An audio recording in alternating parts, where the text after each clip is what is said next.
ప్రేమ మరణమంతా బలవంతమైనదా? ప్రేమైన దేవుని వల్లరా మరణంతో దేవుడు ప్రేమను పోల్చాడు. మరణంతో ప్రేమను ఎందుకు పోల్చాడంటే, ఈ మరణం అనేది సామాన్యంగా ఎవరిని వదిలిపెట్టేది కాదు. ఈ మరణం అనేది ఎవరిని వదిలిపెట్టేది కాదు. ముఖ్యంగా మరణం ఎలాంటిదంటే అది ఎప్పుడు కూడా మనతోనే ఉంటుంది. ఈ మరణం అనేది ఎప్పుడు కూడా మనతోనే ఉంటుంది. అసలు మనల్ని బలవంత పెడుతూ ఉంటుంది.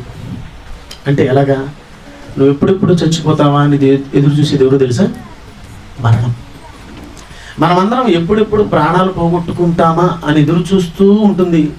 అది ఎప్పుడు మనతోనే ఉంటుంది. ఎప్పుడు ఈ మరణం మనతోనే ఉంటుంది. అసలు ఒక విషయం చెప్పాను, ఈ మరణం మనల్ని తొందర పెడుతుందంట. దేవుని పిల్లలరా, దానికంటే బలవంతమైనది ప్రేమ. మరణం కంటే బలవంతమైనది ప్రేమ.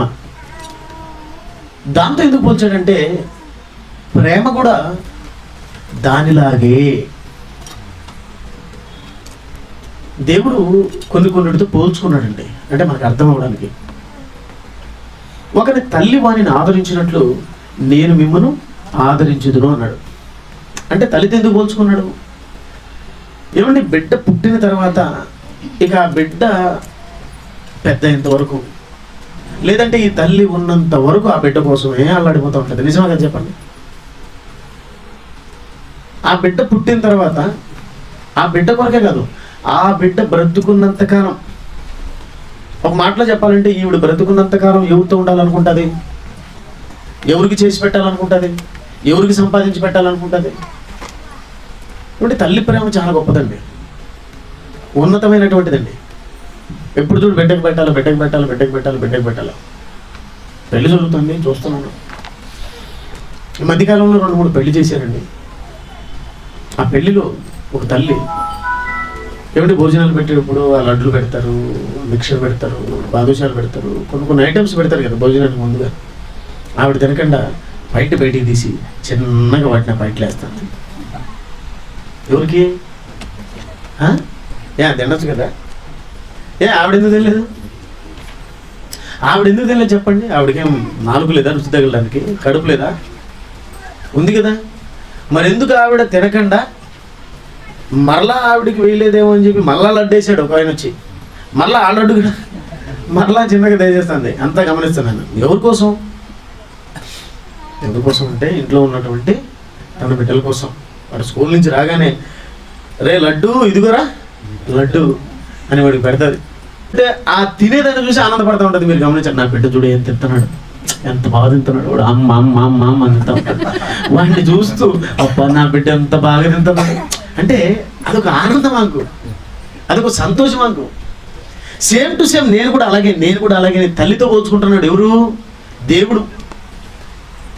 ఒకరిని తల్లి ఒకరిని ఎలా ఆదరించునో నేను కూడా అలా ఆదరిస్తాను అంటే పోల్చుకుంటున్నాడు. అలాగే మరణంతో పోల్చుకుంటున్నాడు. తన ప్రేమ ఎలాంటిదంటే మరణం కంటే గొప్పదంట. ఏమిటి? ప్రేమ మరణం కంటే బలవంతమైనది అనే ఒక వాక్య భాగాన్ని మీకు చదివించాను. ప్రేమ అంట మరణం కంటే బలవంతమైనదంట. మరణం అంట బలవంతమైనదంట. అంతే కదా మరి, బలవంతమైనది మరణం. ఈ లోకంలో ఉన్నటువంటి మరణం కాదు, గుర్తించుకోండి. శరీరం వేరు, నేను వేరు. దేవుని షడ్రక రాజు ఇది కాదు కదా. మీకు కనపడే ఈ ముక్కు, ఈ నోరు, ఈ తల, ఈ కాళ్ళు, ఈ చేతులు కాదు. ఇది నేను కాదు, ఇది నా శరీరం. ఎస్, కరెక్టా? ఇది నా శరీరం. మరి నేను ఎక్కడ ఉన్నాను? లోపల. ఏమిటా ఫ్యాన్ తిరగడానికి కారణం? కరెంటు. చూపించండి కరెంట్. కరెంటు లోపల ఉంది, ఫ్యాన్ బయట ఉంది. ఆ ఫ్యాన్ గిరగిర తిరగాలంటే లోపలే ఉండాలి, కరెంట్ ఉండాలి. నేను కూడా గిరగిర కడప నుంచి తిరుపతికి, తిరుపతి నుంచి ప్రకాశంకి, ప్రకాశం నుంచి కర్నూలుకి గిరగిర తిరుగుతాను. ఈ రాత్రి మళ్ళీ కర్నూలు వెళ్ళిపోతాను. ఇలా తిరగడానికి నాలో ఏముండాలి? కరెంట్ ఉండాలి కదా. ఆ కరెంట్ ఎవరు అనుకుంటున్నారు? పవర్. కరెంట్ అంటే పవర్. ఆ పవరే ఆత్మ. ఆ పవర్కు, ఆ శక్తికి దేవుడు ఏమని పేరు పెట్టాడు? ఆత్మ అని పేరు పెట్టారు. నా తల్లిదండ్రులు చిన్నప్పుడు మల్లికార్జున రాజు అని పెట్టారు, చర్చిలో షడ్రక్ అని పెట్టారు. ఆత్మకు పేరు. షడ్రక్ వెళ్ళిపోయాడు. షడ్రక్ వెళ్ళిపోయాడు అనవలసింది పోయి అందరూ ఏమన్నారంటే షడ్రక్ చచ్చిపోయాడు, ఈశ్వరి రాజు చచ్చిపోయాడు, పలానా వాళ్ళు చచ్చిపోయారు, పలానా వాళ్ళు మరణించారు. ఏమండి, వెళ్ళిపోవడం వేరు, మరణం వేరు. మరి ఏది మరణం? మరణం అంటే ఏంటి అసలు? మరణం మనకు తెలిసిన, క్రైస్తవులకు తెలిసిన మరణం 2 భాగాలుగా ఉంది. మొదటి మరణం, అలాగే రెండవ మరణం. మొదటి మరణం అనేది దేవుని వల్లరా ఎలా ఉందంటే, ఆజ్ఞ అతిక్రమమే పాపము, పాపమునకు వచ్చే జీతము మరణం. ఇప్పుడు మీకు ఒక మరణం గురించి చెప్పాను. ఈ మరణం ఎక్కడ ప్రారంభమైందంటే ఆదాము కాలం దగ్గర నుంచి ప్రారంభమైంది. నాయన ఈ పండు తినమని మీరు నిశ్చయముగా చచ్చిద్రా అని చెప్పాడు. దేవుని మాట వినక ఆదాము అవ్వ ఏం చేశారు? పండు తిని మరణాన్ని కొని తెచ్చుకున్నారు. పండు తిని మరణాన్ని కొని తెచ్చుకున్నారు. ఆదాము ఒకటే కాదు పండు తినింది, ఆదాము ఒకటే కాదు, అవ్వ ఒకటే కాదు పండు తిని చచ్చింది. మనమందరం కూడా వాళ్ళు ఒక పండు తిని చచ్చే మనము చాలా పండ్లు తిన్నాం, డజన్లు లెక్కలేదు ఎమోషన్. ఎన్ని పనులు అంటే అన్ని పనులు అన్ని మీకు నేను చూపిస్తాను. ఇప్పుడు ఎన్ని పనులు చూడండి ఒకసారి. ఎఫ్ఎస్సీలు రాసినటువంటి పత్రిక 2వ అధ్యాయం 1వ వచనం. ఎఫ్ఎస్సీలు రాసినటువంటి పత్రిక 2వ అధ్యాయం 1వ వచనం. మీరు మీ అపరాధములు అన్నాడు, అపరాధము అన్నాడా? లు అంటే ఎన్ని? అపరాధములు అంటే ఎన్నన్నా? 1, 2, 3. వాళ్ళు ఒకటే, ఆదాము అవ్వ ఒకటే. అందరూ ఆదాం పండు తిన్నాడు, అవ్వ పండు తినింది అని చెప్పి వాళ్ళని మనం నిందిస్తాం కదా. వాళ్ళు నిందించే ముందు మనల్ని మనం పరీక్షించుకుంటే మనం ఎన్ని పండు తిన్నాం? వాళ్ళు బెటర్ నాకు తెలిసి మనకంటే. ఎందుకంటే ఒకటే తిన్నారు, మనం ఎన్నండి బాబు? 1, 2 కాదు. ఆజ్ఞను అతిక్రమించి పాపము చేసి మరణించాం. ఎలాగంటే దేవుని వల్లరా, దేవుడు ఎప్పుడైతే చెప్పింది చేయకపోయామో, మీకు ఇంకా చక్కటి ఉదాహరణ చెప్తాను. కొంతమంది తల్లిదండ్రులు, నైనా మా కడుపునోడు పుట్టాడు కానీ మా కొడుకు వాడు మా దృష్టిలో చచ్చిన వాడితో సమానం అని చాలా మంది అంటూ ఉంటారు. విన్నారా మీరు? నా కొడుకు నా దృష్టిలో సచ్చిన వానితో సమానం అంటారు. అదేంటి? బతుకున్నాడు కదా.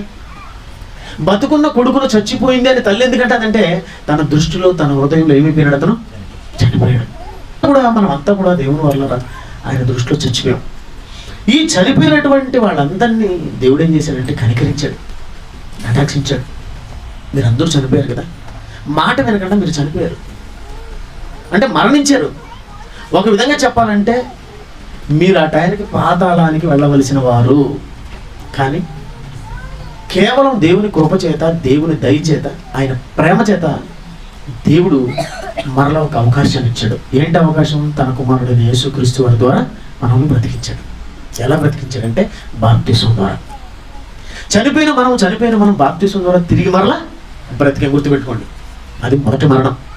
మీకు అర్థమవుతుంది? అది మొదటి మరణం. ఆ మొదటి మరణం నుంచి మనం అందరం తప్పించుకున్నాం. ఈ సమాజం తప్పించుకోలేదులే కానీ ఇక వాళ్ళకి ఇంకా చివరికి వేరే లైన్ వెళ్ళిపోతారు. కానీ మనమైతే బాప్తిసం ద్వారా తప్పించుకున్నాం. ఇక రెండవ మరణం ఉంది. ఆ మరణం ఏంటి తెలుసా? ప్రకటన గ్రంథం 20వ అధ్యాయము 14వ వచనం చూడండి ఒకసారి. ప్రకటన 20వ అధ్యాయం 14వ వచనం.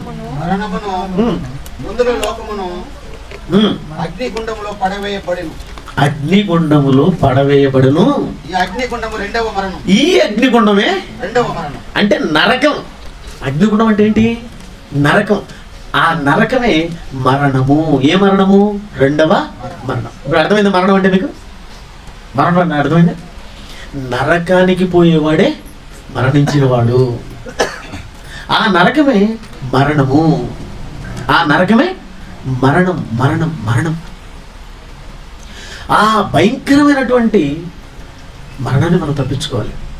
ఆ పాతాళాన్ని తప్పించుకోవాలి. పాతాళం ఎలాంటిదంటే ఎప్పుడెప్పుడు మనం మింగుదామా అని చెప్పి తన నోరు అపరిమితముగా తెరుచుకొనుచు మన కోసం ఎదురు చూస్తానని చెప్పి 5:14 ఉంటుంది. యెషయా 5వ అధ్యాయం 14వ వచనం నోరు తెస్తుంది. అంటే మరణం ఎలా ఉంది? నోరు తెరుచుకొని మనం కాసుకొని ఉన్నది. గొప్ప ఆశ అంట. ఇది చూసేవా? గొప్ప ఆశ అంట. ఏమన్నా మాంసం మరణం దానికి చికెన అప్పుడప్పుడు చికెన్ చేశారంటే గొప్ప ఆశ ఉంటుంది, ఎప్పుడెప్పుడు పెడతారని. అలాగే ఈ యొక్క పాదాలని కూడా మటన్ చికెన్ లాగా ఉన్నాం మనం. గొప్ప ఆశ ఉంటుంది, ఎప్పుడెప్పుడు మింగాలని. దేవుని పిల్లరా, మరణంతో దేవుని ప్రేమ ఎందుకు పోల్చారంటే, ఇది ఎలా అయితే గొప్ప ఆశ పెట్టుకొని ఉండదో ప్రతి మనిషి కోసం, నేను కూడా అంతకంటే గొప్ప ఆశ పెట్టుకున్నానండి అయ్యా మీ మీద అని దేవుడు చెప్తున్నాడు అక్కడ. అర్థమైంది మీకు? నాకు కూడా మీరంటే గొప్ప ఆశ. ఎంతంటే మరణము కంటే అన్నాడు, చూసారా? పాతాళము కంటే, మరణము కంటే ప్రేమ మరణము కంటే బలవంతమైనది. నా ప్రేమ కూడా ఆ పాతాళం కంటే మీ మీద ఎక్కువగా ఉంది. ఆ పాతాళం తీసుకోవాలని, అది నేనైతే నా దగ్గరికి రావాలని గొప్ప ఆశ, నాకు గొప్ప ఆశ. నాయనా మీరంటే నాకు చాలా ఇష్టం రా అని పోల్చుకుంటున్నాడు, తన ప్రేమను పోల్చుకుంటున్నాడు. దేవుని పిల్లలరా, దేవుని ప్రేమ చాలా గొప్పదండి. మనుషులంటే ప్రేమ కదండి. నేను చెప్పే ప్రేమ దేవుని ప్రేమ, అది ఆలోచించాలి మీరు. ఇక్కడ మనుషులది ప్రేమ కాదు. ప్రేమ అంటున్నాడు కానీ ప్రేమ కాదు, అది ఆకర్షణ అని ఎన్నోసార్లు చెప్పుంటారు సేవకులు, దైవ సేవకుల దగ్గర. ఆకర్షణ వేరు, ప్రేమ వేరు. ప్రేమ అంటే మనం పాపం చేసినా, మనం తప్పు చేసినా క్షమించి మళ్ళా దగ్గరికి తీసుకునే గొప్ప లక్షణం దేనికి ఉందంటే ఒక ప్రేమకు ఉందండి. అవతలడు తప్పు చేసినా, ఆడు పాపం చేసినా ఆడిని కావాలనుకునే ప్రేమ ఒక యేసు ప్రభువుదండి.